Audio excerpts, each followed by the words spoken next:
então, para esses estudos, o que a gente tem de estudos sobre a crucificação de Cristo? Eu acho que a gente tem mais informações hoje do que antes, né? Tem. De como pode ter sido. E analisa o quê? Analisa restos, relatos, tem. Porque não temos foto. Não temos foto, e esse é que é o problema. Se eu soubesse que essa pergunta viria, também eu não vim de casa. Essa semana toda eu estava gravando na TV Novo Tempo alguns documentários, eu vim direto da TV para cá.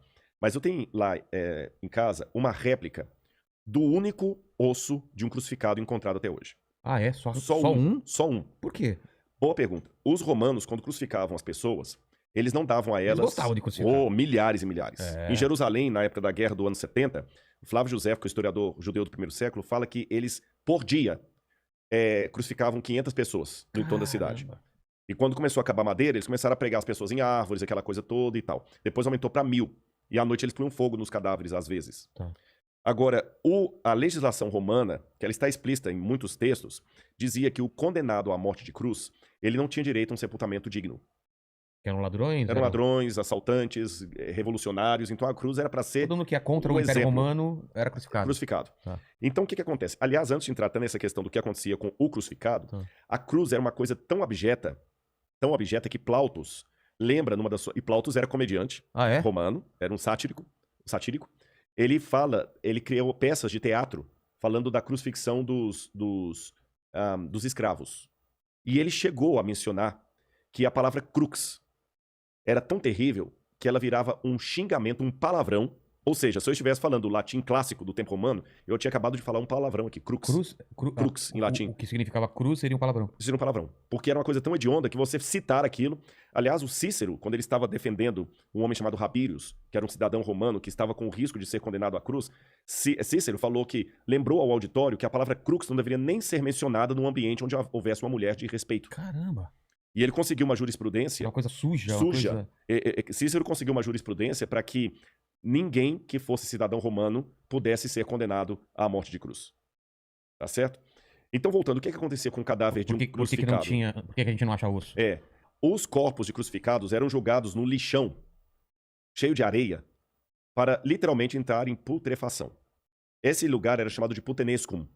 O próprio nome putenescum lembra um palavrão muito comum por aí. Não, mas tem também, não sei o que é a putanesca, não tem? Um tempero, não sei o que. É um tempero. Não sei o que é a putanesca. Eu também não sei. Mas de qualquer maneira, em latim, essa palavra significa putrefazer. Tá. Então o corpo era jogado naquele piscinão de areia ali, vinha abutres, árvores de rapina, comiam os restos, era um mau cheiro tremendo. Então, uma pessoa que era crucificada nunca ia ser sepultada, então você não acha os ossos dela. Mas eles eram esmagados? Não, jogava o corpo lá pra ir se desfazendo com o tempo. Caramba. É como se pegasse Hoje a vigilância sanitária não permite isso, mas é como se você pegasse um cachorro que morreu, pega, põe num saco de lixo e joga lá no lixão e deixa o verme comer, nem enterra. É lógico que hoje a vigilância sanitária não permite isso, mas eu digo, na época não tinha. Então o mau cheiro era terrível, e tinha esses lugares ali. Agora nós temos duas exceções à regra. Uma delas é Jesus, segundo o Evangelho. Ele não foi jogado nesse lugar. A outra exceção, que até comprova a possibilidade de Jesus ter sido uma exceção, foi descoberta em 1967, depois da Guerra de 6 Dias. Jerusalém foi ocupada ou retomada pelos israelenses. Eles expulsaram os jordanianos, fizeram um acordo com os palestinos, com os árabes locais, colocaram a bandeira ali e Moshe Dayan conquistou a cidade de Jerusalém. Então começaram agora a ampliar bairros em Jerusalém para fazer o assentamento dos judeus. E num bairro chamado Givat Hamivtar, que significa algo como Colina das Flores, ali, estavam construindo um assentamento judeu. Quando os tratores bateram numa laje, que era a laje de um túmulo do primeiro século, da época de Cristo. A gente chama em arqueologia da época do segundo templo. E quando abriram o túmulo, chamaram os arqueólogos, ali havia caixas de pedra, a gente chama essas caixas de ossários, ou ossuários, onde a pessoa coloca os ossos do defunto. Morreu alguém da sua família, você deixa o corpo dentro ali do túmulo por 1 ano. Depois de 1 ano, você tira os ossos, coloca em caixões de pedra e guarda num lóculo abaixo para deixar o lugar bonitinho para deitar outro. Nesse lóculo havia os caixões e um deles tinha o nome da pessoa crucificada, da pessoa ali sepultada. Yochanan ben Hagakol. Seria João, filho de Hagakol. E o osso dele estava quebrado ali, a parte do fêmur, como se alguém tivesse realmente dado uma pancada. E o calcanhar tinha um prego de crucifixão atravessando. O prego estava lá? O prego estava lá. Furo? O prego. Caramba. Até torto assim. Sim. Tá certo? Pregão. Um pregão mesmo. Estava ali. Então foi o primeiro e único exemplar de um crucificado. Antes disso, na verdade, Os judeus tinham uma superstição que a gente não sabe de onde ela vem, a Mishnah fala dela, que um judeu carregava pregos de crucificados no bolso como amuleto de boa sorte, na época de Nossa. Jesus. E muitos judeus, quando morriam, colocavam pregos de crucifixão dentro do caixão deles ali. Até o caixão de Anás e Caifás. Então, às vezes, alguns pregos desses vinham com um fragmento de osso, mas muito pequeno. Aquele não, estava atravessado no calcanhar. E alguém pode perguntar assim, e esse calcanhar era do Yohanan ou alguém colocou lá? Fizeram o DNA, era o mesmo esqueleto. Tá. Só que com o prego atravessado ali, era um rapaz de 1,68 m, talvez de família rica, que conseguiu uma exceção, foi crucificado, mas teve o seu corpo preservado. Sepultado. E ali o Dr. Tsaferes da Universidade Hebraica de Jerusalém, juntamente com o Dr. Saas, fizeram levantamentos legísticos de como aquele corpo estaria na cruz. E isto junto com descrições de Cícero, Tácito, Suetônio, outros autores romanos, e também desenhos que foram encontrados em Roma no 2º século depois de Cristo. Lá, por exemplo, em Palatino, no Monte Palatino, encontraram um desenho de um burro crucificado. Um burro? Um burro. Porque na escola, o Tertuliano falou que havia muito uma gozação dos pagãos sobre os cristãos, que eles adoravam o deus cavalo. Porque Jesus era colocado como se fosse um jumento. Então, na escola de Palatino, uma escola de crianças ricas, eles desenharam um grafite na parede, um burro crucificado, Como se fosse uma pessoa. como se fosse uma pessoa com cabeça de burro, Sim. e um menino do lado assim com as mãos para cima, e escreveram assim, Alexamenos sebete theon, que num grego bem vulgar, escrito por crianças ainda na pré-escola, quer dizer, Alexamenos, uma forma talvez corruptela de Alexandre, adora a Deus. Nós temos também um desenho também que foi encontrado numa taverna de uma mulher também crucificada, de costas. Então, levantando tudo isso, o que a gente sabe? A morte da cruz era uma morte dolorosa, terrível.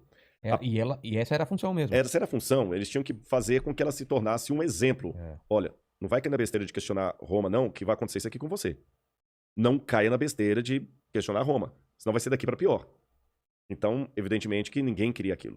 A pessoa ficava, e agora eu peço licença a você e a todo mundo que está assistindo a nossa conversa aqui, que esqueçam, por um lado, aquelas imagens de crucifixo da Igreja Católica. Que é na palma da mão, né? O prego, Não, assim. até que o prego poderia ser. Poderia ser? Tem Que duas falaram- possibilidades. eu O achei que tinha que ser no pulso, pulso, né? muita gente acreditou que seria no pulso, porque pensavam que se colocasse na palma da mão, Rasgaria. com peso. Mas a postura que a pessoa ficava, o crucificado, primeiro que havia vários tipos de cruz. Você tinha a timissa, a comissa, a decussata. Eu vou falar da cruz latina, que é mais provável ter sido essa cruz de Jesus. Que é o que a gente conhece. Que é a que a gente conhece. Ele colocava os pés, deixa eu ver alguma coisa para ilustrar aqui. O que você precisa? Um canudo, não? Não, isso aqui resolve. Tá. Imagina que isso aqui é o madeiro da cruz. O Tá bom? que é madeira? A madeira da cruz mesmo. A madeira. principal. A principal, que a gente chama de stips. Tá. Stips. Se você tiver um canudo aí, vai ser melhor, então. É. Dá 2, então, por favor. Ele tinha o stips, que ficava assim, tá bom? E o patibulum, que ficava assim. Tá. O patibulum era a parte que a pessoa carregava. Essa daqui. Esse é o travessão. Tá. Ele carregava o travessão até a cruz, até o local do crucifixão, com a mão aqui assim. E eles penduravam aqui no pescoço da pessoa uma placa de madeira com a inscrição da condenação dele. Do crime. Do crime, bandido e tudo mais. Essa placa, essa inscrição chamava-se títulos, em latim. E essa placa chamava-se tabuli, de onde vem a palavra tábua. Tábua. E quem escrevia a inscrição na tabuli era o tabeliones.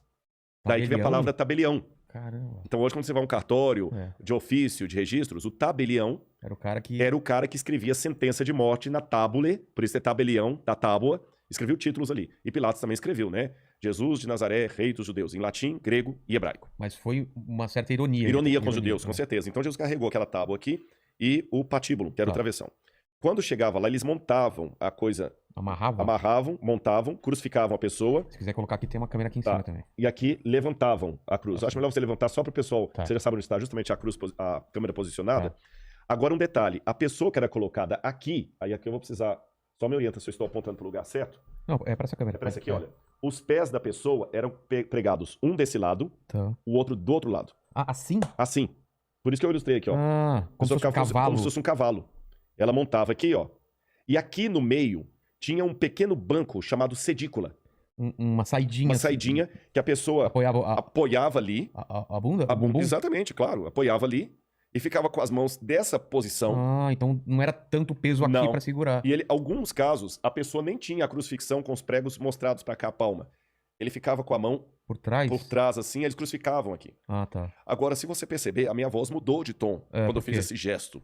Porque quando você faz aqui, você comprime o seu pulmão, Se eu estivesse pendurado literalmente na cruz, eu estaria com o ciático também comprimido, Total. numa dor desgraçada. E Segurando o pé mal apoiando do apoiando lado. do lado, você segurando ali. E para você poder respirar, eu não estou fazendo aqui um exercício, é de verdade. Eu tô com dificuldade aqui.